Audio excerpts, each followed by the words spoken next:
All public comment will be before approval of meeting minutes. Each person will be allowed one comment for 3 minutes. And then we will have likewise in the work session. At the end of the work session, there'll be public comment on anything we talked about in the work session. One comment per person for 3 minutes. Any comments in the regular meeting can be about anything you want. It's just comments in the work session must be related to the work session items. And then there will be a break between the regular meeting and the work session for interaction, informal questions, whatever. If you do have a question, we have cards over here at the table that you can fill out. Am I getting all this right, Mr. Manager? Yes. Okay. And yeah, Lada? I thought we had decided to do on the regular meeting at the end and on the work session at the beginning. Am I mistaken? Okay. Yeah. So that gives you a chance to comment before the motion's made. So, Oh, that's right. Yeah. Work sessions at the end. right. Okay. All right. Yep. That's right. I got it backwards. So, and some of that is at the bottom of each agenda and will be from here on out. Correct. Okay. In summation. Right. Okay. Are you going to repeat that sort of briefly at the beginning of the meeting so it's available to, like Zoom people? You right now? Are we Oh, recording? Oh, Oh, okay. okay. All right, we got 5:30.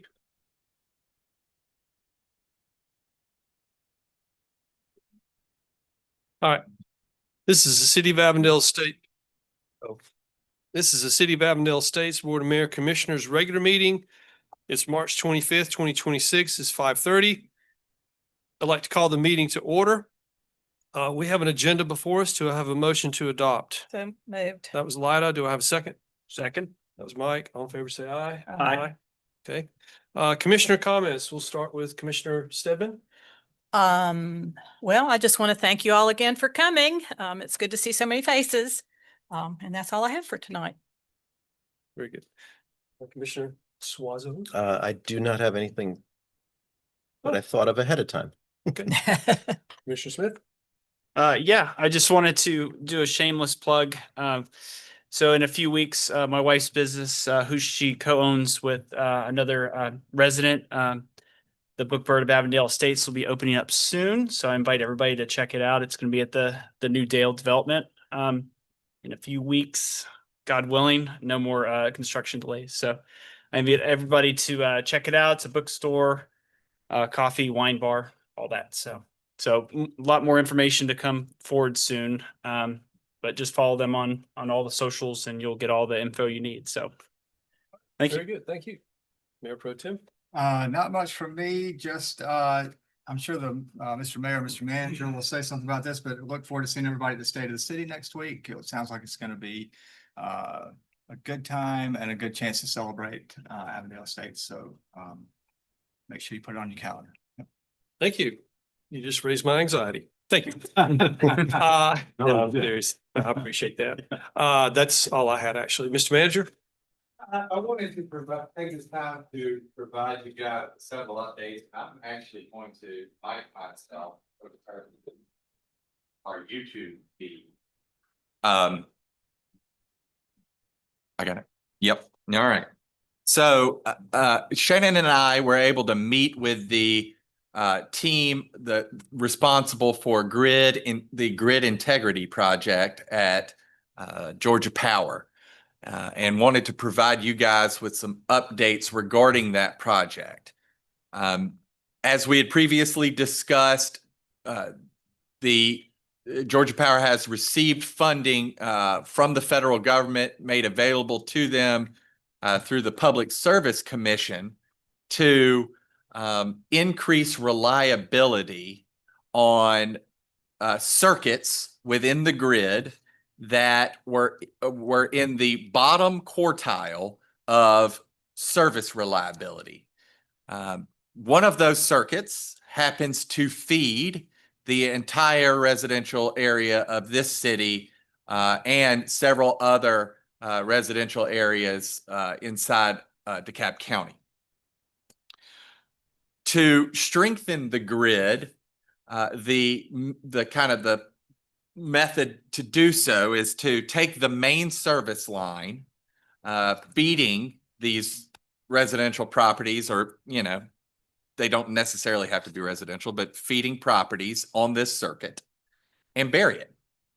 The reason for that is because the reliability has been heavily affected by tree limbs and sometimes whole trees knocking out the service line during weather events, which we all know are quite frequent. And in a 42-year consecutive tree city, we have a lot of trees that can cause potential outages to customers throughout the city.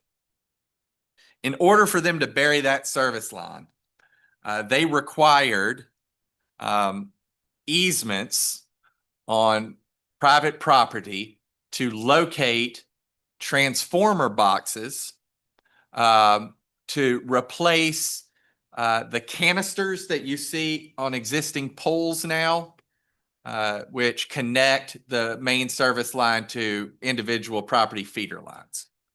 They have obtained all of the easements necessary to move forward with this project, save one, which is the city's easement, which we are coordinating a meeting with them next week to further discuss, and I will provide y'all updates on that as it comes.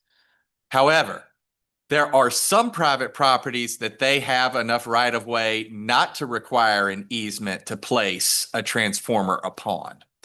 They have had these discussions with those property owners and have mailed them correspondence talking about it with these property owners. However, they have identified to us the properties in which that type of issue exists, and we will be communicating with those property owners ourselves, just so that they know that, you know, it might be in their interest to actually go back to Georgia Power and come up with an easement agreement to place a transformer in an area that may be more desirable than the existing right-of-way owned by Georgia Power, which could be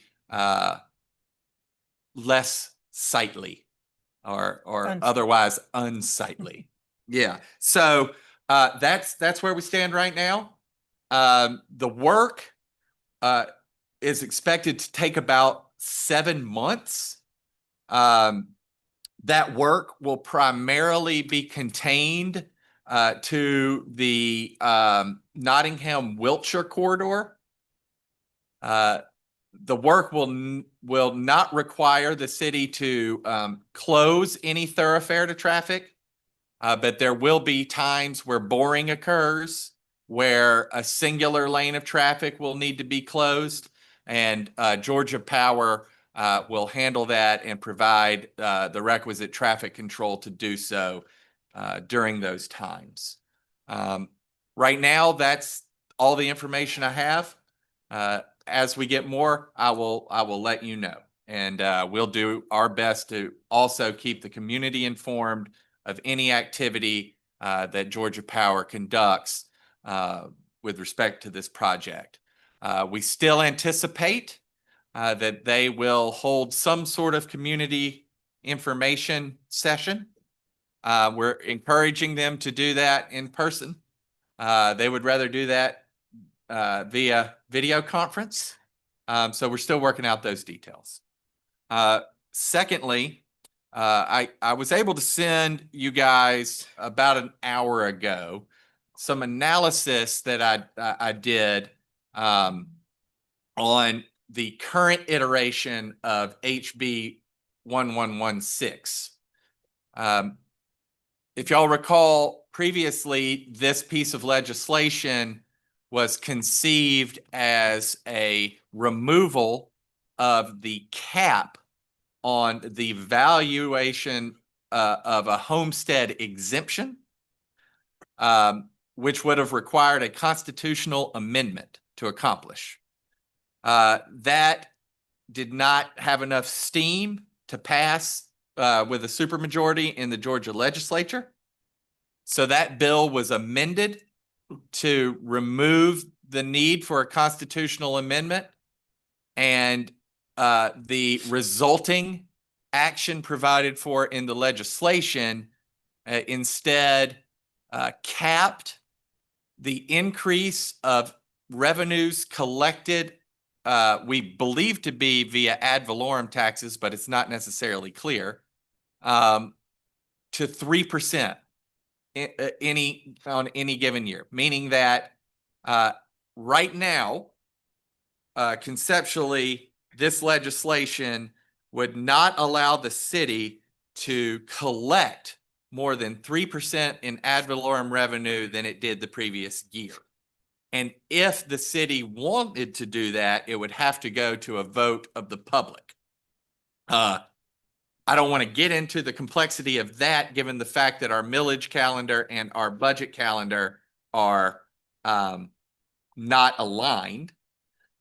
However, for the purposes of our discussion, I sent around a memo and a spreadsheet showing what the impact of that legislation would have been on the city of Avondale Estates if it were adopted 5 years ago.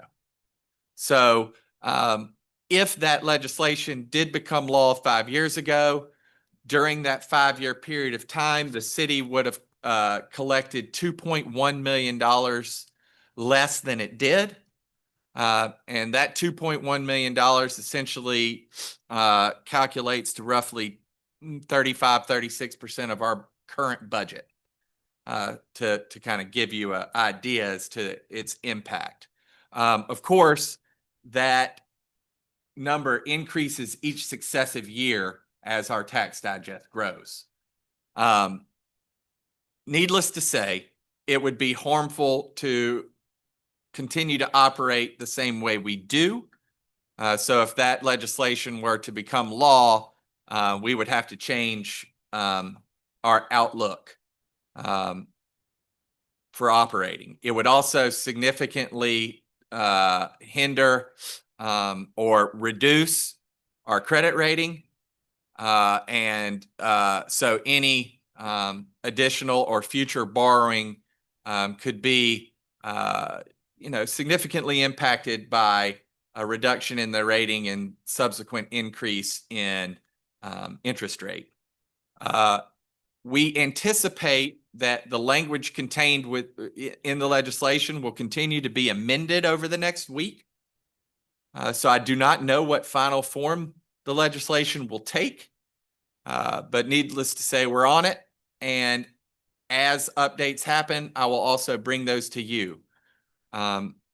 However, I do think it might be wise, if you were so inclined, to potentially hold a special called meeting for the purpose of adopting a resolution in opposition to this legislation at some point next week. I know that City of Decatur and City of Chamblee have already done so, and they are trying to rally the remainder of the DeKalb cities and participants in GMA to join them. In fact, City of Decatur is spearheading this effort. So stay tuned there, but just wanted to put at the top of your minds that this legislation is very real and will be decided on by April the 6th. So it could happen quickly. We also have had the benefit of Decaturish's presence at the Gold Dome during this legislative session. So thankfully, they have been providing us with pretty much real-time updates as changes have been made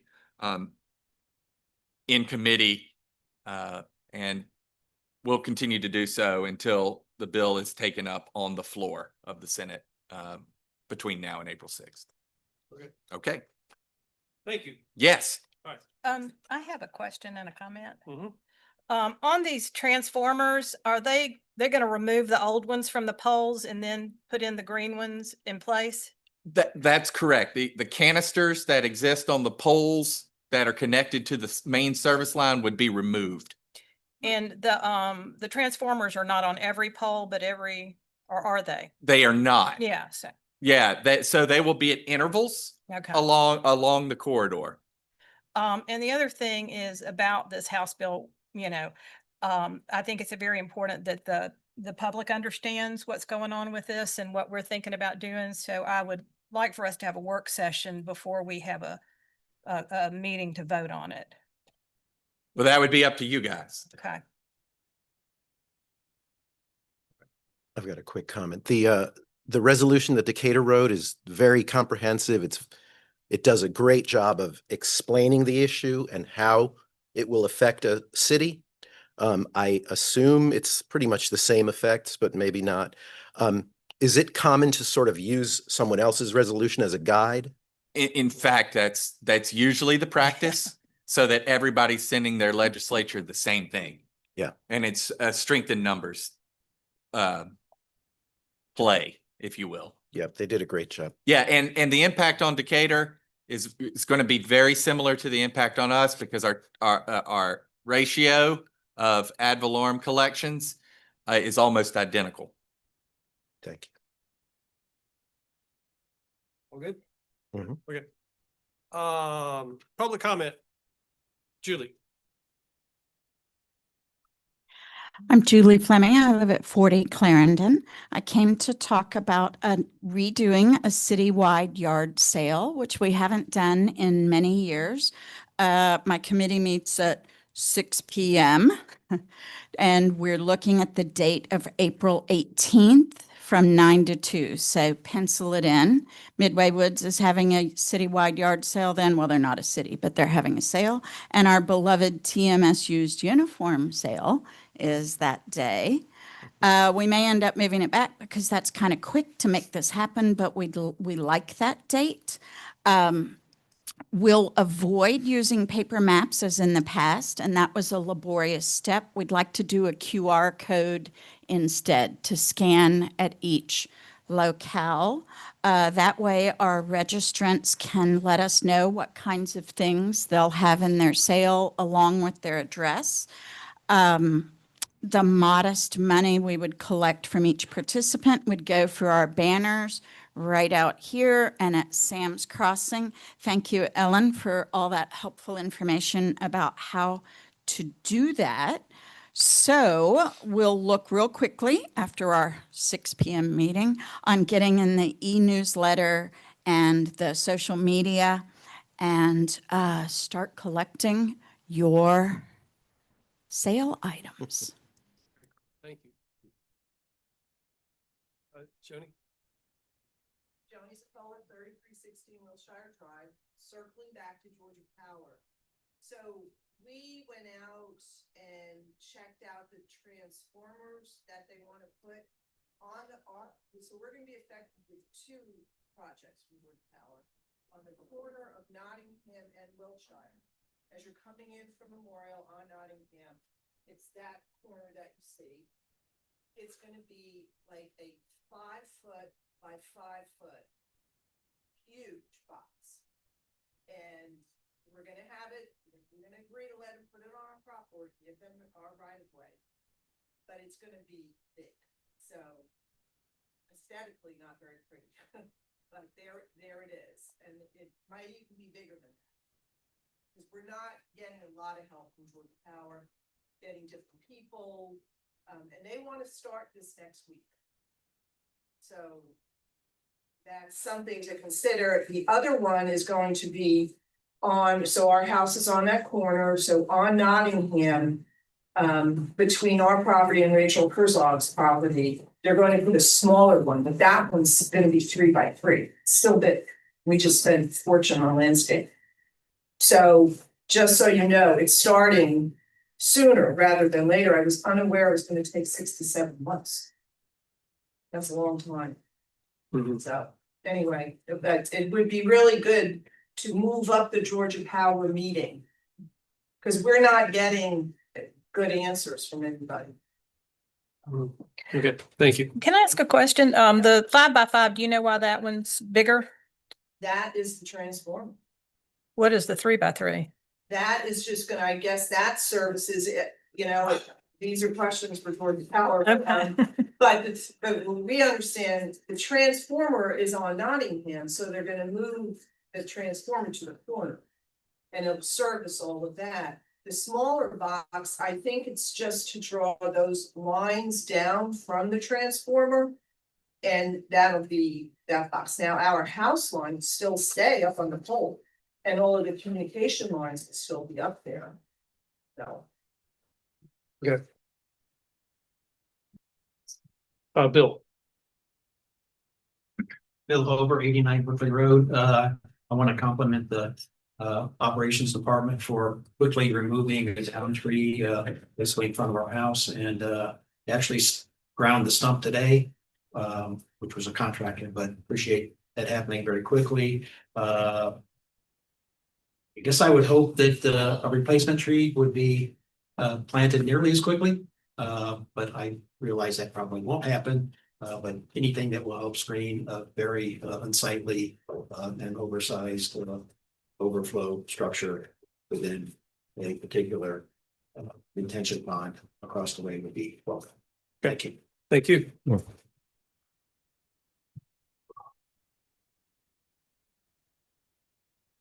Anyone online?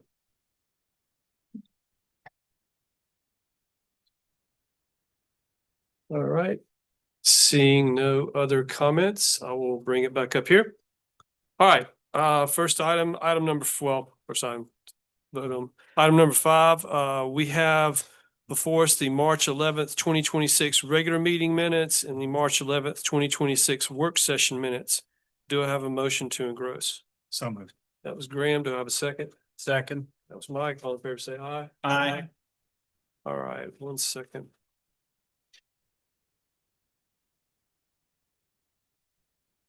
Okay, we have before us the second amendment to the professional services agreement between City of Avondale Estates, Georgia and Safe Built Georgia LLC. Well, there's no particular amount. It's a schedule of rates. Do I have a motion to adopt? So moved. That was Lida. Do I have a second? Second. That was Louis.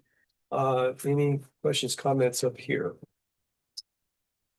So what we mentioned before last week is that these are the sort of rates that the third party charges. Mhm. I think this all gets wrapped up in the building permit. So in other words, a person pays for a building permit and it it sort of covers the costs of having professionals review and prepare Mhm. the permits and do enforcement and such. So this is reasonable. And I guess what we heard last time is this expands the services.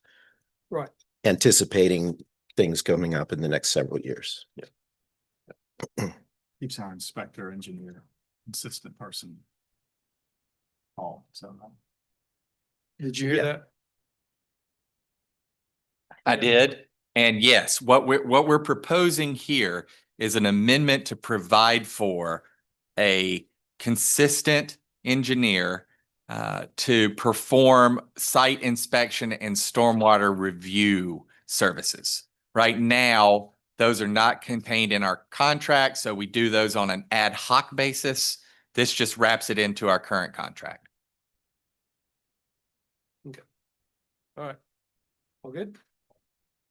So all in favor, say aye. Aye. Any opposed? Nay. Okay. All right. Well, that concludes our regular meeting. Do I have a motion to adjourn? So moved. That was Second. Graham. Do I have a second? That's Light, I Light. believe. All in favor, say aye. Aye. So as I said before, we'll have a 10-minute break. When we come back, we're going to be down at the table for our work session. There will be public comment at the end of the work session pertaining to work session items. So, all right. In minutes. Thanks.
Turn the mic on.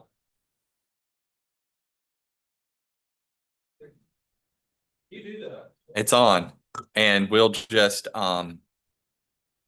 you tell me if we need to direct it. Okay. Okay. So work in progress, but. All right, Jonathan. Ready? Yeah. This City of Avondale Estates Board of Mayor Commissioners is on work session. It is now 6:03. It's March 25th, 2026. I'd like to call the meeting to order. We have an agenda before us. Do I have a motion to adopt? Find out to be a second. Lily, I'll say aye. All right, first item. Ms. Manager, it's all you. Yes, at our next regular meeting, we will be bringing a resolution for you to consider.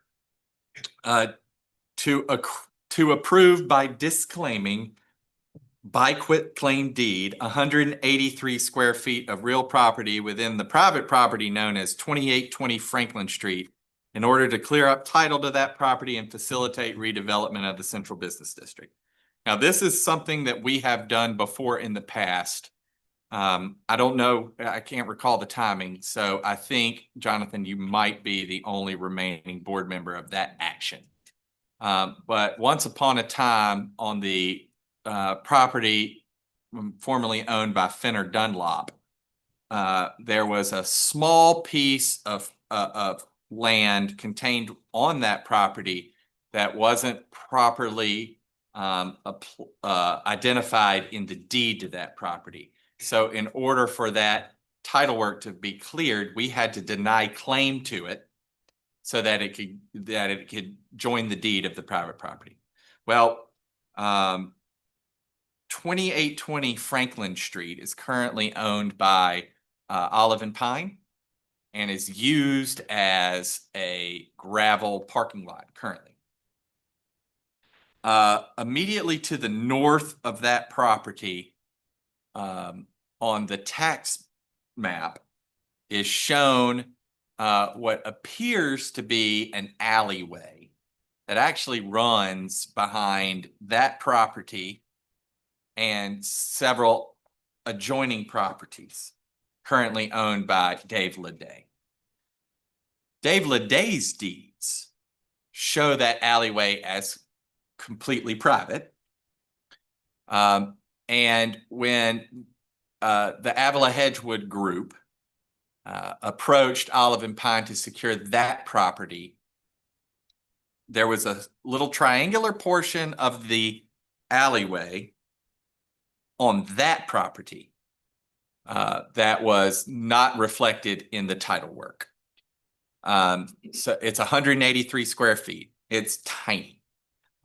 It is so what we are recommending for you to do at the next regular meeting is to approve a resolution so that we can produce a quitclaim deed to that 183 square foot sliver so that the parties that are interested in the sale of that property to one another can get that title work cleared up and execute that sale.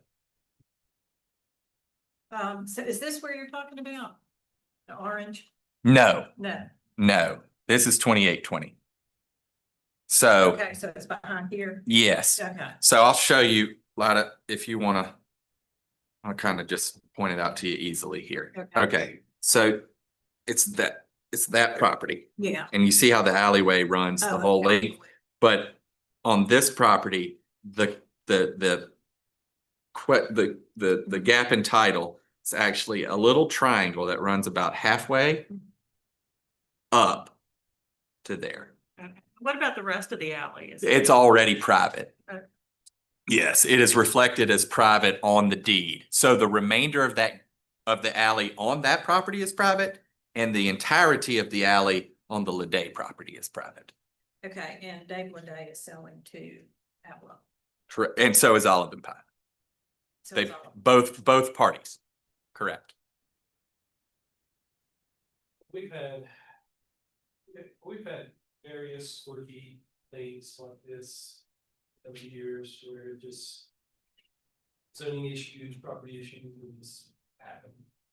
Yeah, No, that's they just happen. When the title company says, hey, wait a minute, you got this thing, you know, it's. Well, the surveying didn't used to be nearly so precise. So when they describe things and then someone comes and looks at it 80 years later and they don't touch, that's how the gap in title gets created. And so I've been in touch with Callaway Title about this, who's issuing the title for the anticipated transaction, very reputable group. And they have assured me in writing that there's nothing in the title to suggest that the city of Avondale Estates ever owned this. It's just that when they find a gap in title, they ask for the local government to disclaim it. Very good. that's it. No more to add. The only thing to add is that we would be voting on this at the April the 8th. Correct. Oh.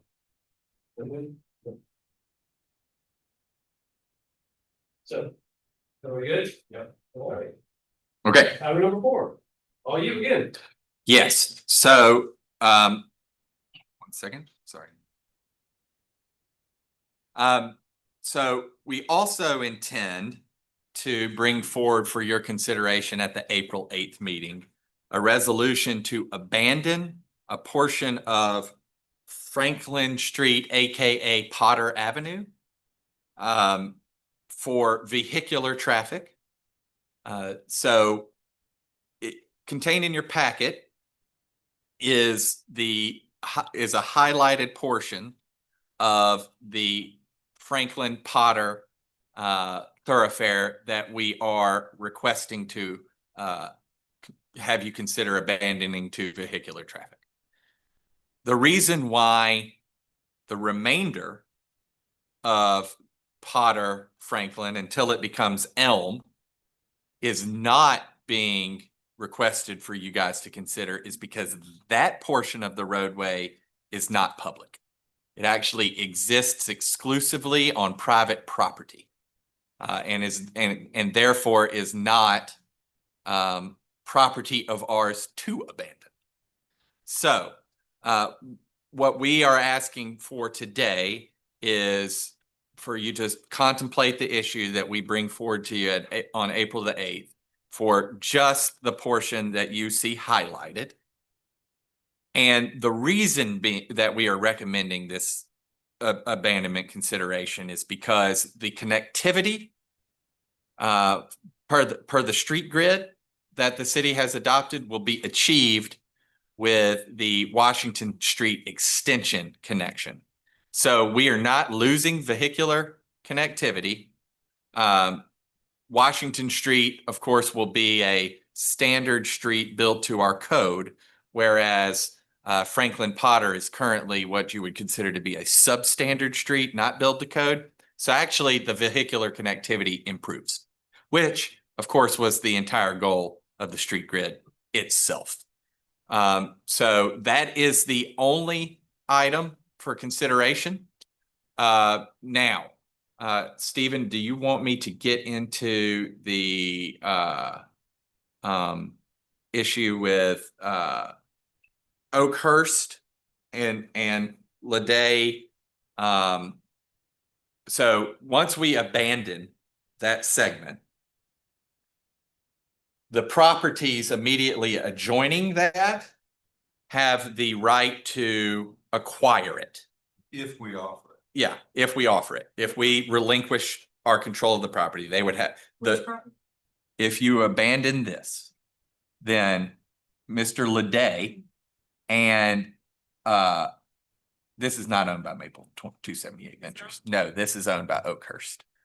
Yeah. So although this will all be owned by Maple 278, yeah, except for this parcel, which will continue to be owned by Oakhurst. Anyway, Oakhurst has actually, they've already indicated to the Avila Hedgewood team via writing and in their property negotiations themselves that they will relinquish their right to obtain that property. But that would be a future step. That's a future step, but just kind of, yeah. But anyway, so this resolution for April the 8th is only considering abandoning the roadway as it currently exists to vehicular traffic. Now, I want to make a clarifying statement on that. And Stephen, if I miss anything here, just chime right in. That does not mean that as soon as you adopt that resolution, the thoroughfare would be closed to vehicular traffic. It just means that it can be. And so the Avila Hedgewood team has indicated to city staff that it would continue to keep that thoroughfare open to vehicular traffic until they needed to demo the site for future development. And that's a date uncertain at this time. We still got, a ways to go before we get to that step. And the rest of the street, that's getting done too, right? So I can't speak to that. We're not a party to that. That's Dave Leday's property.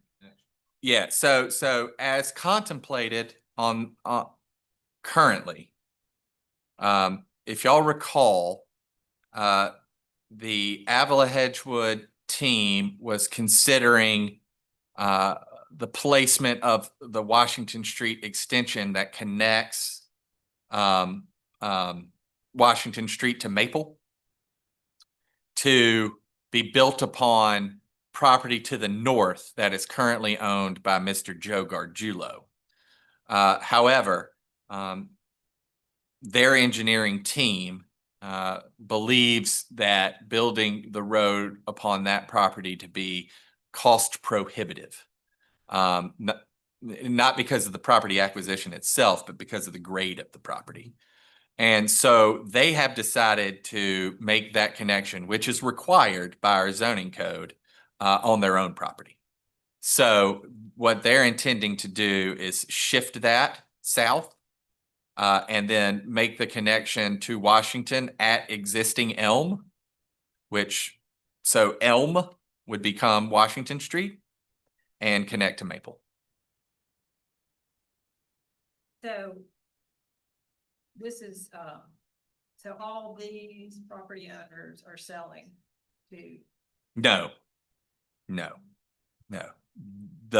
This okay, are a part of the proposed site for Avila Hedgewood. This property remains. okay. That's an existing building that houses several retail establishments, Little Cottage Brewery, and yes, correct. I thought they were purchasing some. No? Nope. So, so how is this gonna impact the two properties that are not being sold? I mean, is there any, easement or? Legally speaking, it doesn't. Because they all have frontage on another public street. What about any, potential hardship impact? Like easements for their utilities and stuff like that, that won't be impacted? That's a good question. As far as I'm aware from the survey information that I've seen so far, there are no utilities existing in the right of way that we're talking about abandoning. Okay. If there are, then those easements would not be extinguished by the abandonment.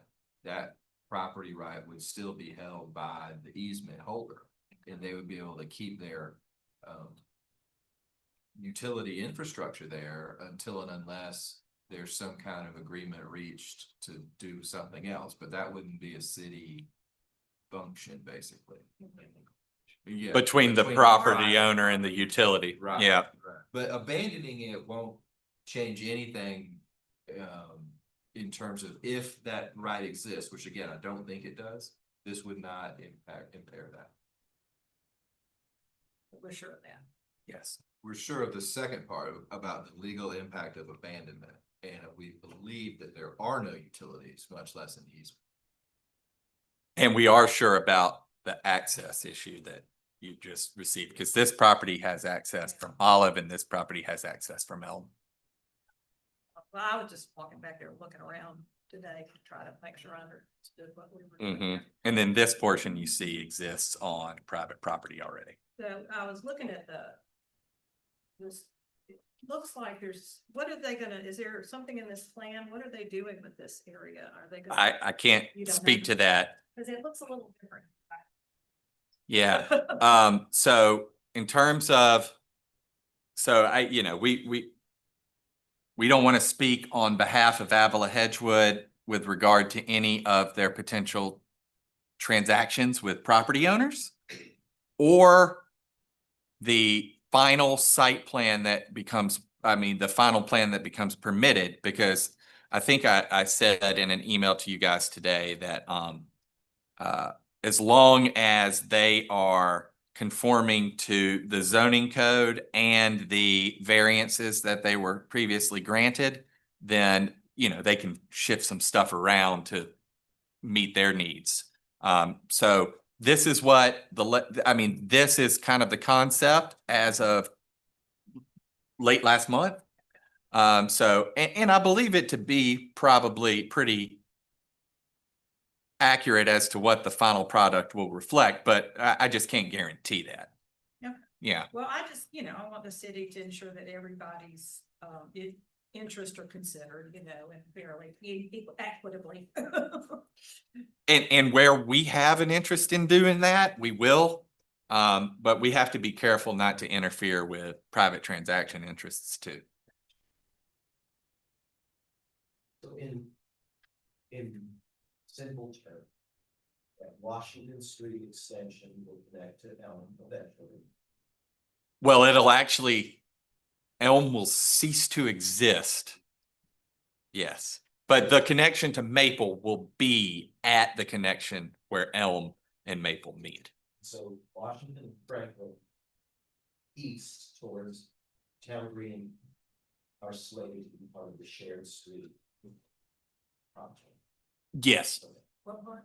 With, Franklin and Washington. Yeah. From Town Green to Olive. Yeah, to that. Yeah, exactly. Shared street So, project for.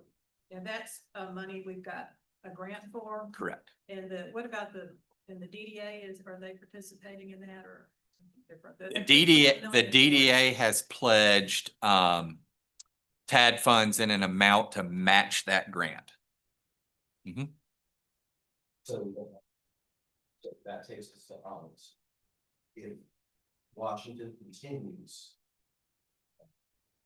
to the north of this property and connects to the current Elm and all becomes Washington, I assume those were built using the shared street. Yes, typology. Correct. Which includes, well, may or may not include sidewalk. You got it. Shared a road or. Yep. It will, all of that depends on the available right of way block to block. Well, it's all meant to be walkable, drivable, bikeable. Correct. From one end, from Town Green to Maple. Yes. What about that? Really from Laredo, literally from Laredo to Maple. Yep. So we're swapping the east-west portion of Franklin for the future east-west portion of Washington. Yes. Basically swap.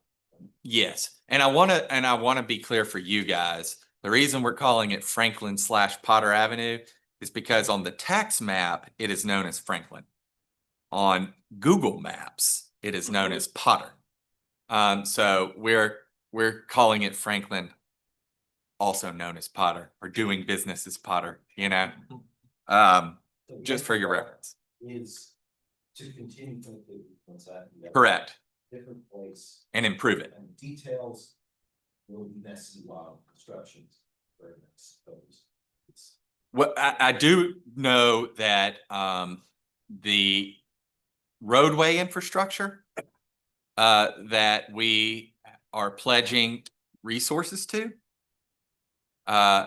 will be built first. So Correct. That's right. They want to put the infrastructure in before they go vertical. Mhm. And the DDA and them are working all of those details out. Of course, that will all also have to be permitted and meet our standards for both plan and inspection before our resources are pledged back to the entity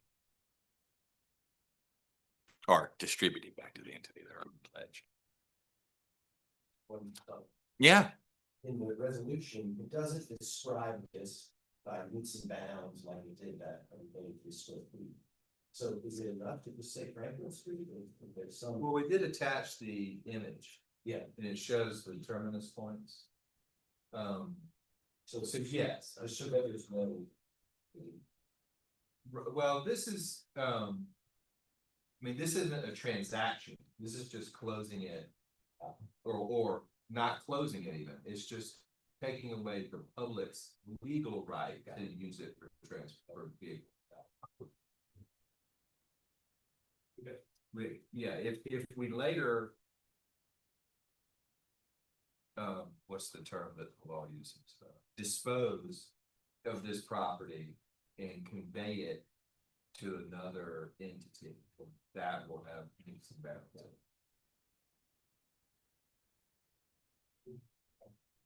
And Jonathan, for public comment, will you ask people to go to the podium so the mic picks them up for our streamers? All right, this too will be voted on at the April 8th.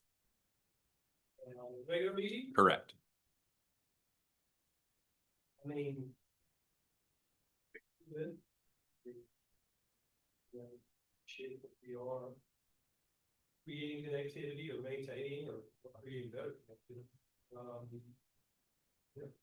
That's the whole point of the street. This is just push connectivity and make sure that didn't happen exactly as contemplated, but nothing hardly ever does, so I'm happy. Great. Any other? I mean, you had a substandard street, now we're gonna have A standard street. I like. Just feel a little miss every once in a while. Makes things interesting. So, that's just. All good here? Okay. Public comment. If you have a comment, please go to the podium so that your mic and everyone can hear. Thank you. So each person. Can you hear me? Per 3 minutes.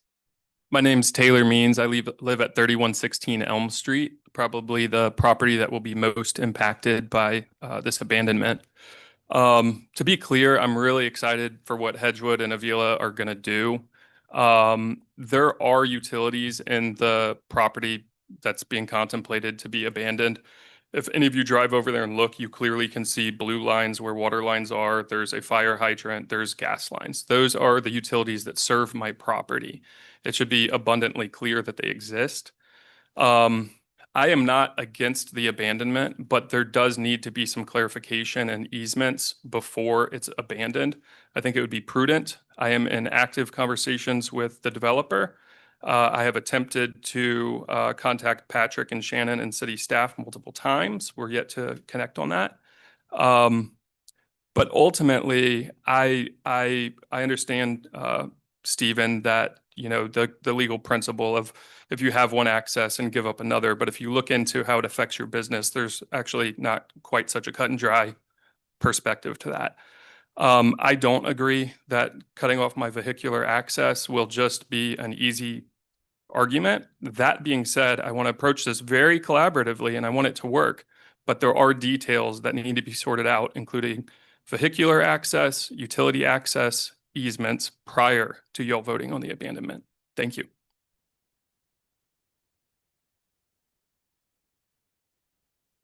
Yeah.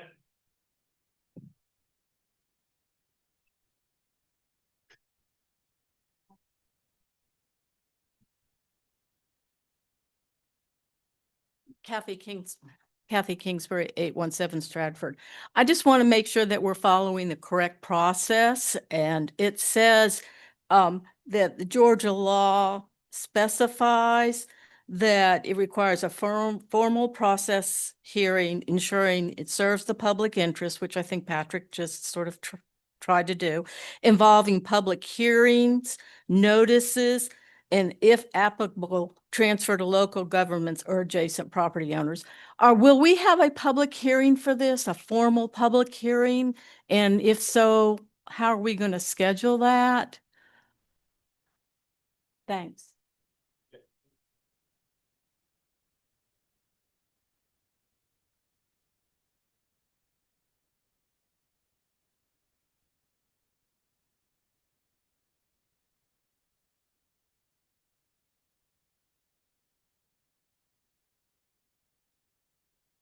Comments?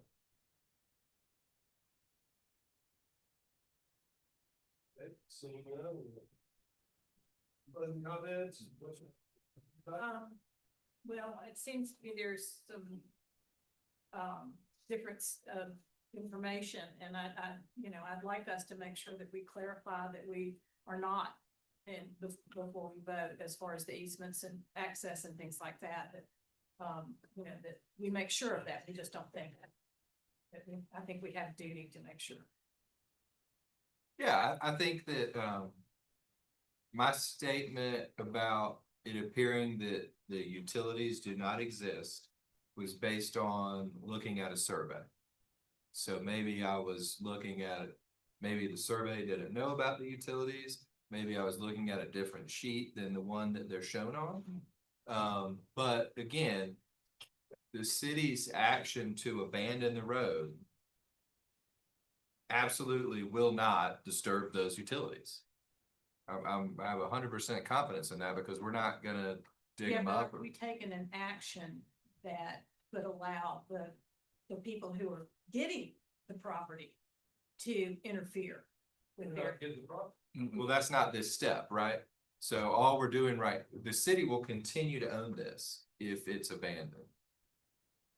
So we still have to convey it to the other property owners. If the board chooses to do that through a future action that would But- involve public notice and a period of time and a Right. lot of steps that are, Which, We're just closing it. well, we're not even Even closing closing it. We're abandoning it. So No, we're not. okay, It says a right of way. okay. all right, it's confusing, and the terms of art are confusing. So one thing that can be done is to close a street. That means to physically block vehicles from using. That's not currently proposed. Another thing that can be done is to abandon a right of way, which is a legal act that takes away the general public's right to use that right of way for transportation. It doesn't necessarily mean that we would physically close the road, but it would certainly mean that we could. Now, separate from all of that is if and when a right of way is abandoned, that right of way is no longer a right of way, but it's still property. It's still owned by the city. And then potentially, after going through a public process and taking a vote, the city could choose to dispose of that right of way, which would mean selling it or otherwise conveying it to a private property owner so that it's no longer owned by the city. That we would have to go through public hearing of that process. Yeah, I know there's some public notice requirements. I'm not sure if there's technically a public hearing requirement, but the city could certainly schedule one.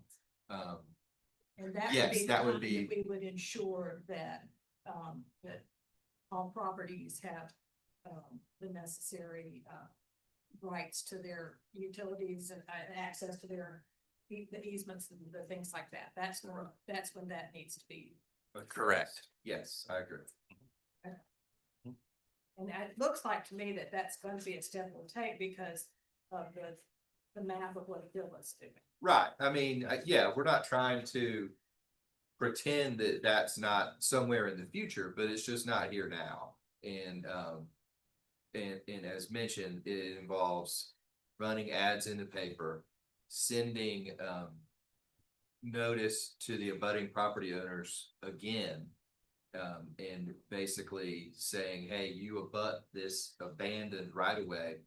As a city, we're considering disposing of this property. Are you interested? And so that's a process that would probably take a couple of months to do. And I think it would be totally appropriate by the city to, well, as part of a transaction like that, we would learn through a title search for sure whether the easements exist, right? If they do exist, then they will remain there. And whoever were to obtain that property from the city would obtain it subject to the easement, meaning that they legally could not interfere with the utility. And so we'll just have to see. I think that's, future steps. Okay. Is it fair to say, or there might be other accommodation made where they would be? Right. So let's now assume that the utilities are present, right? If there's not a recorded easement, that means that those utilities were installed through a license essentially with the city. And, without getting into a property law school lecture, that's a little less of a legal right, but still a legal right. And the city has franchises with a number of, or all the utilities that exist in the city. It gives them the right to use the right of way. So, whereas if there's an easement, the utility could not be forced to relocate it. You can make a deal, I guess, but you can't force it. If they have only relied upon their license, then the city if A, we learned that it's confirmed that it's there, B, that there is no easement, C, that there's an intention to disturb them, which I don't know to be the case, but it could be. All those things were true. Then the city and whoever is obtaining the property from the city would need to come to an agreement with the utility to relocate and still provide the same utilities to all properties. Only worry about this from moving forward. So it seems appropriate that at this stage, the board should have this opportunity to check. Do we feel like we're using this right? Like, is it working out in our opinion? It does, after public comment is adjourned, just clarify this, and we anticipate. Well, I mean, we did not, and preferably we discussed things with the items up, but. Well, being a work session, I would think that we would, comment to our need, if we have additional things to ask after something's already been said, then I wouldn't cut them off. Like if this never says we'll comment on adjourn, something like that. No, I mean, it's the whole point of this thing is technically, right? That, everybody has a chance to speak, there's either engagement or not. And I think we should follow as much as we can. Of course, it's going to be close enough in fact. I know, but I mean, it's like, we talk, they have a chance to react, and we talk some more, and they don't have a chance to react. That's not equitable, but it could happen. But I mean, that's kind of the point, is most chance to say something after we've had our discussions. If it just keeps going on, it's like, well, that's not the intent. I agree. So, I was talking about us, not after public comment, but after we. But I usually say, are we good? Okay. And are we good? We move on. So anyway, but I mean, this is our first go around, so there's some shakeout, but yeah, I think this is more productive than sitting up there. But no, like I said before, I have no idea when or why or how or anything. We quit coming out here, just sort of happened. I don't think there was any sort of formal vote or anything, just. Maybe it's during COVID, I can't remember, when it would have been on Zoom, I don't know when it happened. But I prefer down here as well, but I really don't know when that happened or why. Honestly, it just sort of. For example, I was able to It stuck tell for a Patrick while. what I was talking about, or I could do the same with y'all. All we need is a work session. Yeah. Yeah. And it facilitates work. So, Correct. No, Yeah. I agree, so, all right, And I do prefer the ability to do that. Yes. Yeah, Okay. yeah, all right, yes. all good. Do I have a motion to adjourn? So then, Mike, I do have a second. Second, Mike, I'll say aye. Aye. Aye. Thank you all for being here. Appreciate it. Deuces.